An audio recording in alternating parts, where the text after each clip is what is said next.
بسم اللہ الرحمن الرحیم۔ جہاں پوری دنیا کی نظر فلسطین میں ہونے والے مظالم پر ہے، پوری دنیا کا نیٹ اور میڈیا اور لوگ پوری دنیا کے ہی چاہے وہ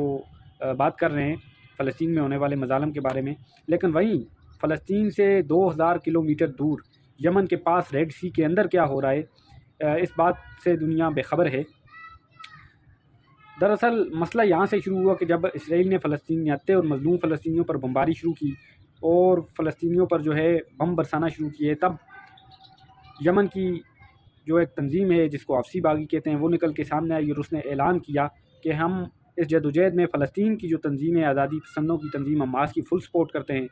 اور اس مقصد کے لیے انہوں نے کہا کہ ہم یہ جنگ جاری رکھنے کا اعلان کرتے ہیں۔ اور اس کے بعد آفسی باغیوں نے، کیونکہ اب یہاں پر مسئلہ یہ ہے کہ یمن جو ہے وہ فلسطین سے 2000 کلومیٹر دور ہے، تو اب ڈائریکٹ حفظی باغی وہاں پر فلسطینیوں کی مدد نہیں کر سکتے، تو اب اس لیے انہوں نے یہ اسٹریٹجی یہ بنائی کہ وہاں سے آئے فلسطین کی طرف سے اسرائیل کے کچھ جہاز آئے، اور ان جہازوں کو جب یمن کے پاس ریڈ سی سے گزرنا تھا تب حفظی باغیوں نے ان پہ حملہ کر کے اور ان کو جو ہے وہ تباہ کر دیا، ان کو تباہ کیا۔ اور یہ خبر جب امریکہ تک پہنچی تو امریکہ نے فی الفور جو ہے حفظی باغیوں کے ٹھکانوں پہ ڈرون حملے کیے اور حفظی باغیوں کو کافی نقصان پہنچایا، لیکن اس کے کچھ دنوں بعد دوبارہ سے اسرائیل کی طرف سے جو ہے جہاز بھیجے گئے اور ان جہاز پہ دوبارہ سے حفظی باغیوں نے حملہ کر کے ان جہازوں کو بھی تباہ کر دیا۔ اور نہ صرف حفظی باغیوں نے اسرائیل کے وہ جہاز تباہ کیے، بلکہ حفظی باغیوں نے یہ دھمکی دی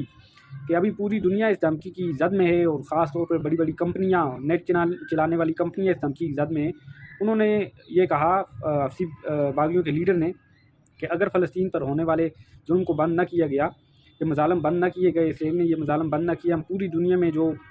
نیٹ ہے آپ کو پتہ ہوگا وہ ریڈ سی کے سمندر کے تھرو کیبلز کے ذریعے آتا ہے، تو حفظی باغیوں نے یہ اعلان کیا کہ ہم ان تاروں کو، ان کیبلز کو کاٹ دیں، تو اب پوری دنیا ہی اس تھریٹ میں مبتلا ہے۔ اب امریکہ بھی پریشان ہے، اور نہ صرف ابھی بلکہ حفظی باغیوں کے لیڈر نے یہ اعلان کیا کہ کوئی بھی جہاز جس پہ اسرائیل کا جھنڈا ہو، اسرائیل کا کوئی بندہ ہوگا، کوئی اسرائیلی ہوگا یا اسرائیل کے سامان ہوگا، ہم اس کو یہاں سے نہیں گزرنے دیں گے۔ اور پوری دنیا کا جو ہماری پوری دنیا کا 80% ٹریڈ ہے اسی ریڈ سی کے تھرو ہوتا ہے، جو